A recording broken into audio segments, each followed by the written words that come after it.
welcome to another episode of Lexitecture, a podcast about words by word nerds and for you. My name is Ryan, and in each episode, my friend Amy and I will be talking about our two favorite words of the week, looking at their origins and history, and generally chatting about how they got to where they are today. If that sounds like your cup of tea, come along for the ride and let's explore the weird and wonderful world of the English language.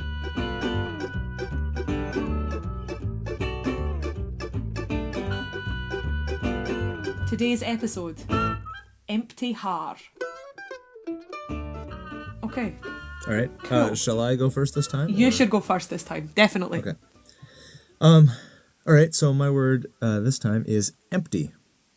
Ooh. And I cannot remember how I got on this particular road looking at this word, but something about it struck me at one point and went, that's sort of a strange word. I don't have any sense of why that means what it means. Yes, that's exactly why I oohed. You know, there's no obvious Greek, Latin, prefix, suffix stuff going on. It's just a word that I don't really know why it means what it means. It's cool. And it's oddly compound for such a short word. Like it's Oh, really? Yeah, it's very bizarre. So it's very, very old, as a lot of words tend to be. Dates back to Old English with the modern sense of just being a vessel containing nothing, or a place where there is usually stuff where there is no stuff. So Okay. A room devoid of occupants is an empty room. You know, the standard meaning of what empty means. Now, and so that traces itself all the way, or quite a long way back, into the late Old English period. Originally, though, one of the earliest meanings of it, and it seems like it might be the quote-unquote original meaning of empty. Oh, risky. Yeah, at leisure, and specifically in Old English, unmarried. So at leisure, not occupied, and unmarried. So rather than being a contents thing, it was almost like your life being empty of obligations kind of sense. Awesome. So or indeed, if you're not very feminist, empty of meaning. Yeah, exactly. So it's clearly, because what else is an unmarried woman naturally? Yeah, God, what a life, right? Yeah, but so that was the original sense, was just sort of a more holistic meaning of it. So where we'd say, I'm free next week, we can do stuff. Originally it would have been, I'm empty next week, we can do whatever. Cool. And it traces back to Germanic, which is why there's no why obvious it's A, Greek so Latin short, thing. B, so fairly punchy, and C has no obvious, because I feel like we're quite used to being able to pick out, with a modicum of training and experience, Greek, Latin prefixes and suffixes and stuff. Yeah, sure. None of which are here. It is empty of those references. Nice. Thank you. And so the prefix is just the E. I love Germanic and these Anglo-Saxon words, which are just so short, but they still manage to have prefixes in them. It's one of two vowel sounds in the word, and it's a prefix. Nice. And so it was. Now this does share something with a fairly common Latin prefix, so it just basically is a prefix that you would add, meaning out, without, or away. So in Latin it would be ex a lot of the time. Sure. And the Germanic base of mote, M-O-T-E, is sort of at least the English transliteration and presumably the German spelling of the old German spelling of this. And it means may. As in, so the Middle English, the phrase "so mote it be," Okay. was a kind of a paraphrase for amen.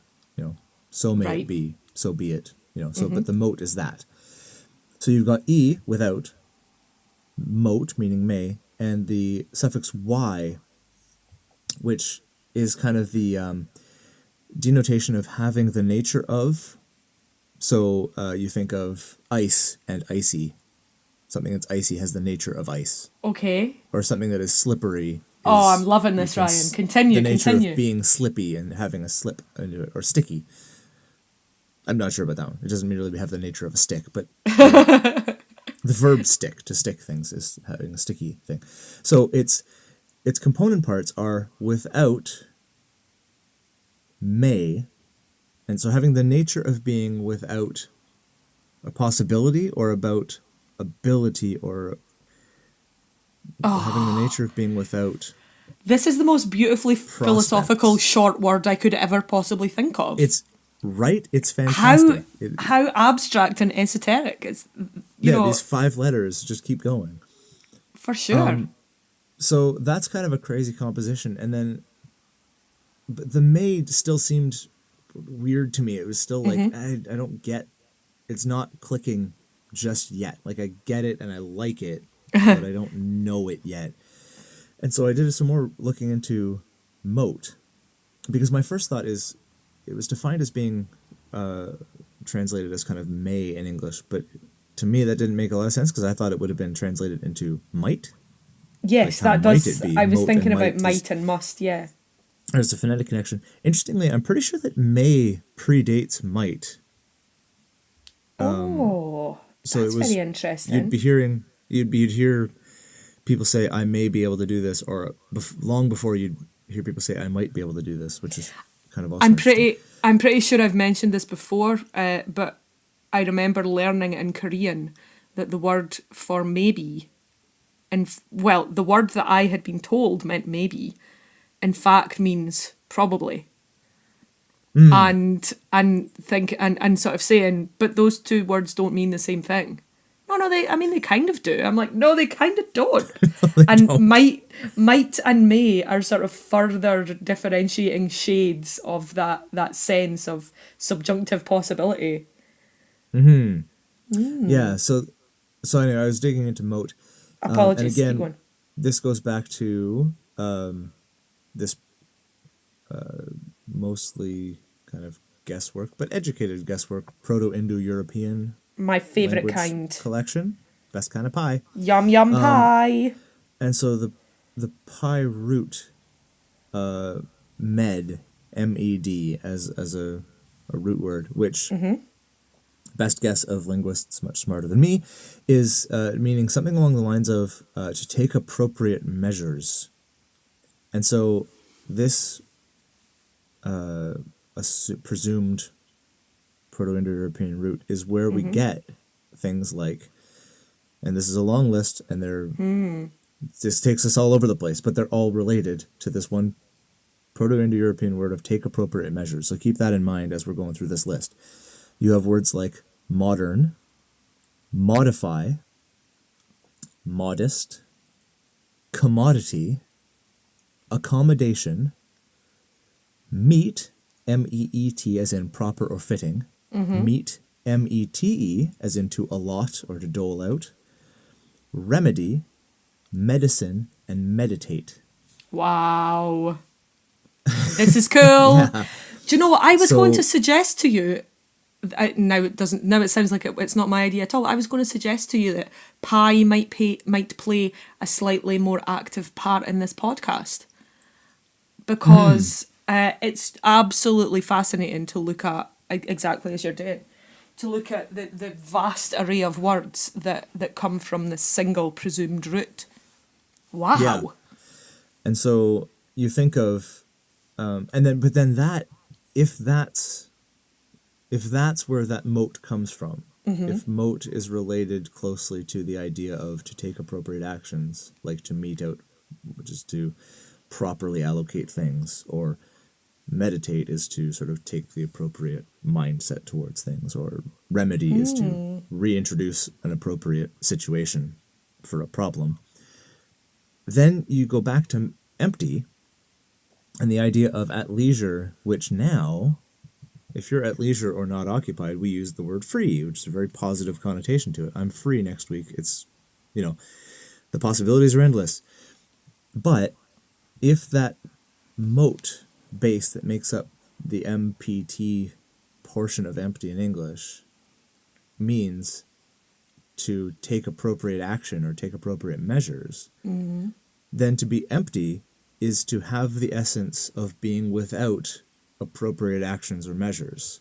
And so suddenly at leisure is not at all good. And the obvious political and sort of feminist connotations of unmarried rear their heads again, because obviously that's not a good thing, because that's not taking appropriate measures and not occupied. So the idea that to be without a cause or to be without an obligation is actually to be without to have the nature of being without the appropriate things of life and your appropriate station and status and situation. My God. I'm just thinking about if someone was to describe themselves thusly, you'd be a little bit worried. Hey Ryan, how are you doing? I'm empty. Yeah. That would seem a little bit odd, but given the potential meaning etymology that you're diving into now, if you ever tell me that you're empty, there will be an intervention of some sort. Exactly, yeah. I am not only am I without the means to make anything better. I lack the knowledge of how to take appropriate action. Yeah. Oh, beautiful. It is my current nature to lack the appropriate action and ability. That is so fantastic. Yeah. So that was a tiny, tiny word that just gave a lot more. It punched above its weight etymologically. Definitely does. It's also an excellent Scrabble word. It is an excellent Scrabble word. Yeah, if you happen to be into that kind of thing, and of course we love Scrabble. You know that yes. goes. I take that as read. I don't think we've ever had a conversation about it, but no, I don't think we have. But obviously, we love Scrabble. It's like the word, the longest English word containing only one vowel. Hit me. It's the strengths. Oh. STRENGTHS. Surprisingly huge word for only one vowel. Yeah. Very much so. See, I'm not a very good Scrabble. I'm a good Scrabble player. I'm not a really good Scrabble player, and my husband often beats me at Scrabble. I feel a little bit ashamed of saying that, but it is true. He is probably a better Scrabble player than me because I get so involved in trying to make fancy words that I forget that the point of the game is in fact to make the biggest score out of the letters that you have. And and to beat the other person. Ross has a much better grasp of that notion than I do, so he wins quite often. But yeah, it's surprisingly brilliant. Much as that deconstruction of empty was. Who knew? Yeah, I was pretty excited by that. I am vaguely disappointed that moat didn't also mean moat, because moat is one of my favourite. People don't always know what it means, words. As in a moat of dust. Yeah. Yeah. But no, dust moats are not involved in that, but so many other amazing things were. Oh. Yeah. From accommodation to medicine. Brilliant. Yeah, we need a slice of pie in every single episode. Yeah. For sure.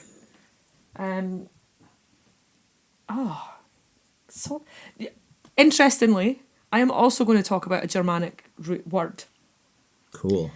And one of the things that I like best about this word is how Germanic it is. Okay. It's a Scots word, but it's a Scots word that it's kind of gotten around into other various different places.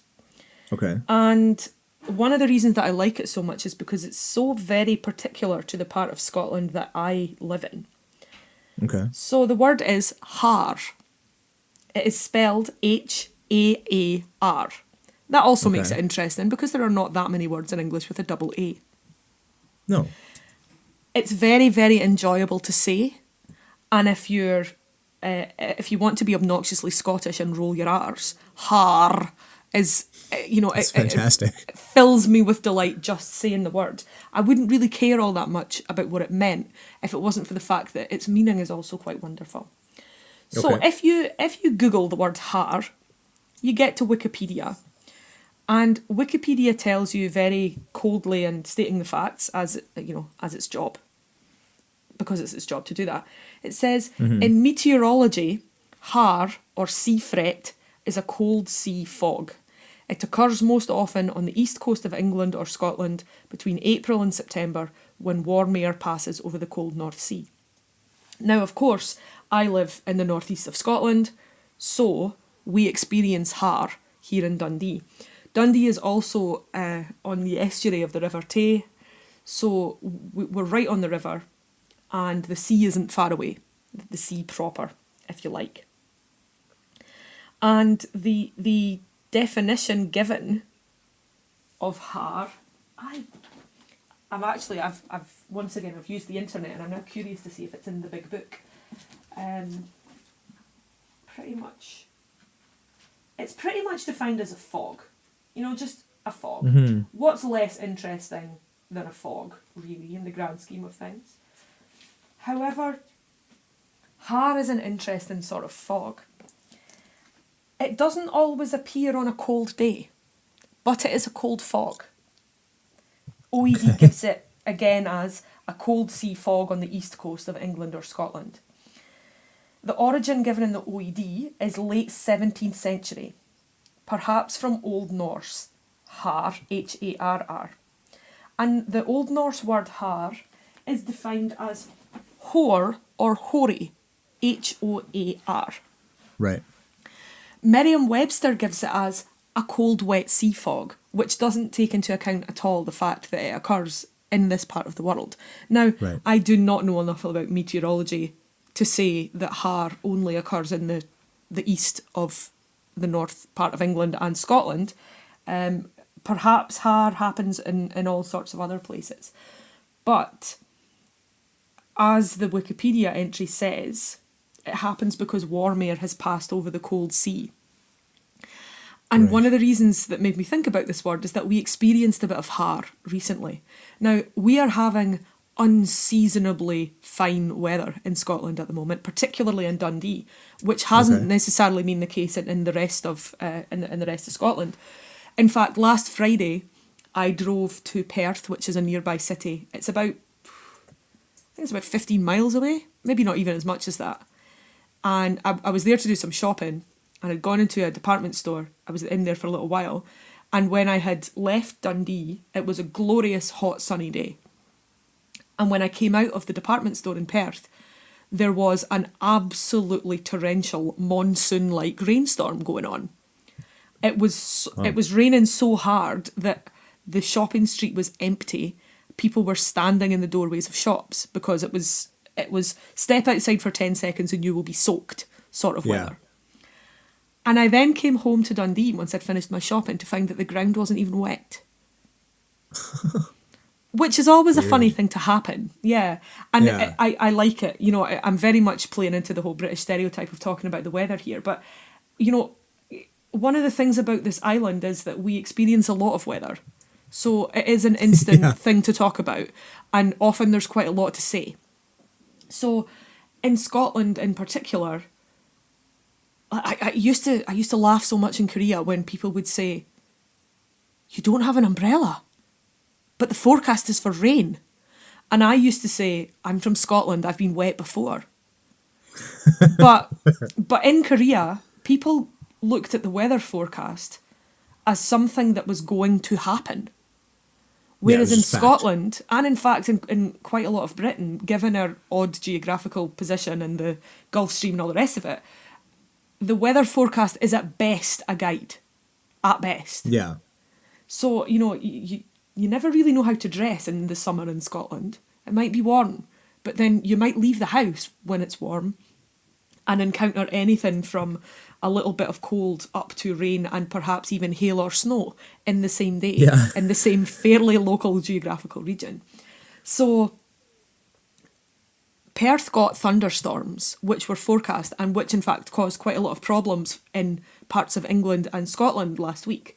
We'd had this fairly long spell of very, very fine, hot, sunny weather.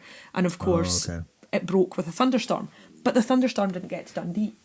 In fact, I was having a day out last week with some of my friends, and we were hoping to be able to go and sit in a bar or a restaurant or something and go and sit outside. And the Met Office had in place a yellow weather warning even. And if you went to the map, the whole of Scotland was covered in this yellow kind of cloud that indicated which parts were going to be affected. And if you zoomed into the map, it basically stopped just shy of Dundee, which made me think, as it always does, about the line on the weather map that says rain versus no rain, because I've always wanted to be on one side of the street where it's raining on the other. Yeah, 5 feet away from that line. Yeah, where the line where the weather stops. Anyway, I digress hugely. So the Haar rolls in. The Haar rolled in because the thunderstorm was doing its thing, not very far away, because the North Sea was cold, because my God is the North Sea cold, and because we were actually having ourselves quite a nice sunny time. What Haar does is it immediately obscures. Not like it's gotten a little bit misty and it's hard to see far. Dundee's on a river, it's not a particularly wide river. There's a bridge that crosses it at Dundee, and you can see Fife, the next kind of county region over. When the Haar comes in, Fife disappears. It's gone. Wow. It's like Brigadoon fog, you know? Yeah. And it usually comes in very quickly, and it makes things cold very quickly. You know, if you get caught in Haar, no matter what kind of fine sunny day it's been, it's it chills you. Right. Anyway, etymology-wise, because while I could talk about the weather all day, the etymology crowd, they're probably not really buying this terribly well. Right. Hold on, I've lost my place. There we go. So the term Haar is used along certain lands. Oh, sorry, I was talking about Hoar. That's right, Hoar. Yeah. Do you know the word whore? Have you heard this word before? I have, yeah. I would struggle to define it, but I know it and I've heard it. Sure. It means very, very simply frost. There is a Christmas carol, I suspect it might be Hark the Herald Angels Sing, that talks about hoary something or other, as in frosty, because of course Christmas happens at winter. Okay. Another interesting frost word that I like that you sometimes hear in Christmas carols is rime, R-I-M-E. And a rime is a frost, and hoar is a frost. And it is believed that this German root, Low German Middle Dutch, Haar, H-A-R-R, or H-A-R-E, it is believed that led us to hoar, as in frost. In this part of the world, however, we took a look at that quite peculiar meteorological happening that is the Haar, and said, no, we need a name for that. Not a name like fog, a special name. A name that accurately conveys the slightly mysterious, fast-appearing, totally obscuring, quite close-by things that suddenly makes it almost impossible to navigate or move. And so from that we got Haar. And it isn't a terribly etymologically interesting word in that it's very close to the old root that it came from. And I wonder, partly, has it not changed because it's a Scots word and this is in Scotland? Scots isn't as widely spoken as English, and thus it undergoes less transition. Because words need to be alive and moving and written and spoken, particularly spoken, to change, to etymologise. I don't think that's a verb, but I think I've just made it one. Yeah, it is now. Yeah. And so maybe the fact that Scots is spoken by quite a small number of people, maybe that's why the word has very much stayed as it is. Maybe it's because, well, what, for all that it changes greatly around about here, the weather doesn't change. You know, we don't need new words for rain because we know what it is. No. We experience it in particular ways. Interestingly, sometimes I think in Scotland, due to global warming, without a doubt, we have experienced changes in our climate due to global warming. And one of them is that we experience rainy season type rain. So the sort of rain that happened in Korea, for example, that almost tropical, very, very fast, lots of waterfalls, and then quite quickly the roads are dried and clear. And that's not a typically Scottish type of rain. So maybe we need a new word for that, because weather does change when you fuck up your planet by smogging it. Come up with a new one. Yeah. When we lived in Cambodia, we could set our watch by the rain. It was, we had the middle, sort of the last 2 weeks we were there, last sort of half of our time in Phnom Penh, were extraordinarily hot and usually humid. Dry. There was most of the time, it was like 4 o'clock till 4:30. It was torrential downpour, and the rest of the time was fine. And under that sort of circumstance, at the same time every day and super quick. Yeah, but under that sort of circumstance, you would be a fool not to bring an umbrella. You know, when you can set your watch by it like that, you either say, "Oh well, I'm going to stay in today from 4 to 4:30," or you say, "Damn it, I have to go out. I'd better take an umbrella because it will rain. I will get wet." We don't have that sort of certainty here, but we do have the certainty of our words remaining much the same. Yeah.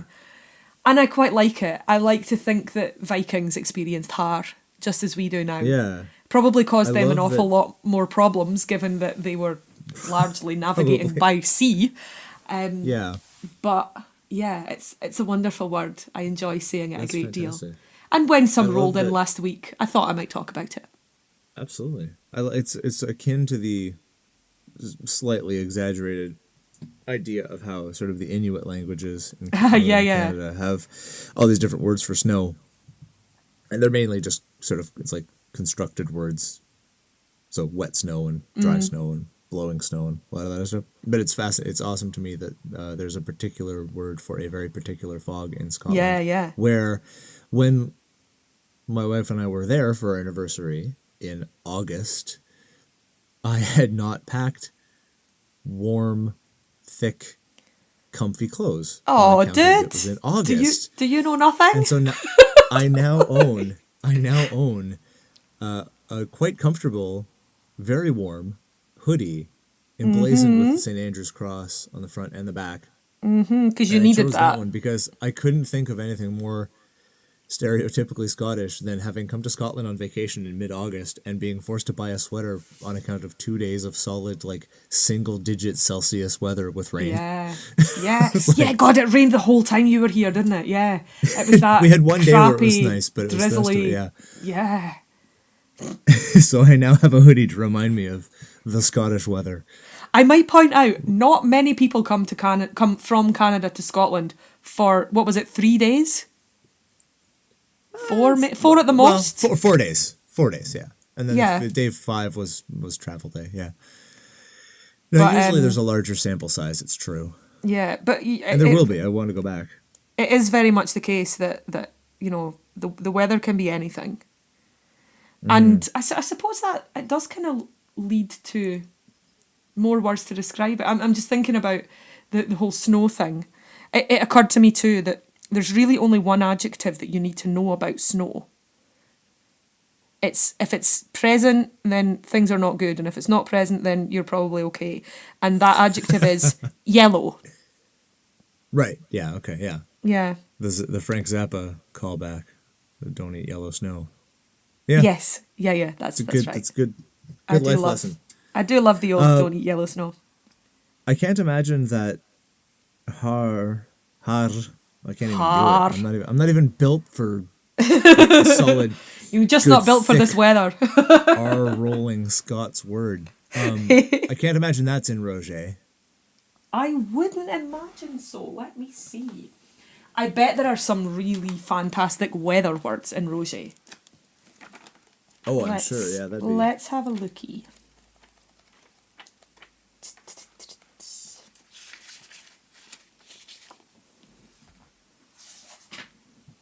Something else has just occurred to me. Oh, now I just thought. I wonder if Haar is the only double A word in English, and thought it can't be the only one. And in fact, there is another word that starts HAA in the OED. And this word, half, HAAF, is defined as in Orkney and Shetland, the area of sea used for deep sea fishing. Oh, Origin, late 18th century from Old Norse half, high sea or ocean, related to Danish have and Swedish half. Oh, okay. And I mean, of course, Orkney and Shetland are way closer to Viking land than they are to Scotland. So, the other thing I was thinking that when you were talking about whether Haar whether Scotland was the only place that phenomenon happens. Yeah, sure. And I was thinking, I'm obviously no meteorologist, but I remember reading just a couple weeks ago, I found an entry, I found some pictures of a place way up north in Norway. Okay. So well inside the Arctic Circle, far up on the coast, where it doesn't get below 0 degrees. Oh.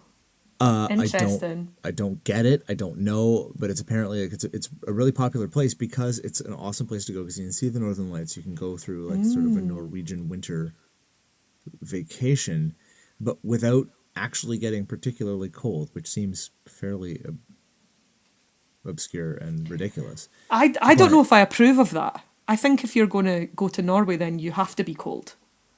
I don't think it should be optional. I think it's part of the experience. As a Canadian, the idea of enjoying winter without being bone-chillingly cold for a little bit seems sort of okay with me. Yeah, I am forgetting that cold here versus cold Canada. We have cold for a lot more of the year than Canada probably does. But my God, when you guys go cold, you go cold. Yeah, and same with the snow thing. Like snow, if it's there, it's that. The dusting that you guys got that brought your entire country to a grinding halt. Bloody ridiculous. I'm glad that Canadians laugh at us for that because, even Scotland versus England, how England deals with snow versus how Scotland and the north of England deals with snow, it's hilarious. Absolutely hilarious. Yeah. And, interestingly, Haar is indeed in Roger. Is it really? It really is. It's the first entry under H in the alphabetical index. So, Haar, the synonyms given, moisture, cloud, dimness, obfuscation, good word. Oh, that's cool. Opacity, and invisibility. So, yeah, it kind of gives you an insight into how thick the fog gets. And it doesn't, what I'm interested in, it doesn't really give that sense of oh shit, I can't see anything, the fog's just it really does just sort of... The suddenness of it. Yeah, and if you're caught in a Haar, I mean, I would imagine, I'm not much of a sailor, but I would imagine if you're caught in a Haar while you're at sea or on the river, you stop. I think that would be the only sensible thing to do, is just to stop. Empty, my God, empty has a whole lot going on in Roger. Okay. So... Some of them get reasonably close to your little journey, which is very, very interesting. Oh, really? Okay.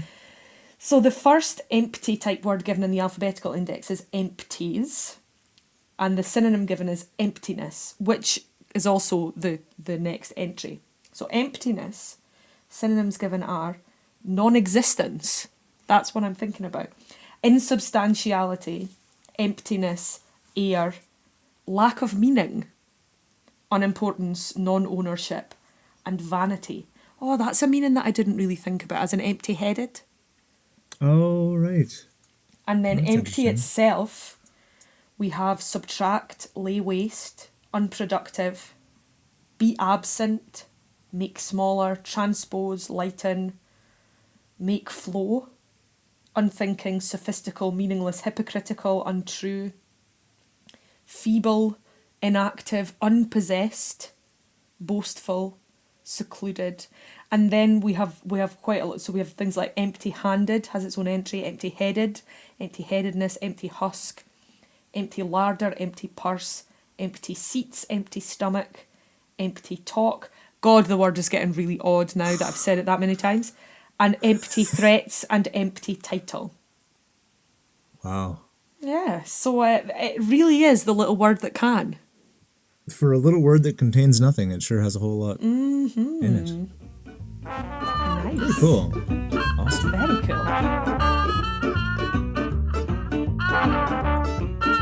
And that's it for this episode of Lexitecture. Thanks for listening, and if you enjoyed what you heard, please give us a rating and review on iTunes, and be sure to tell all your word nerd friends about us too.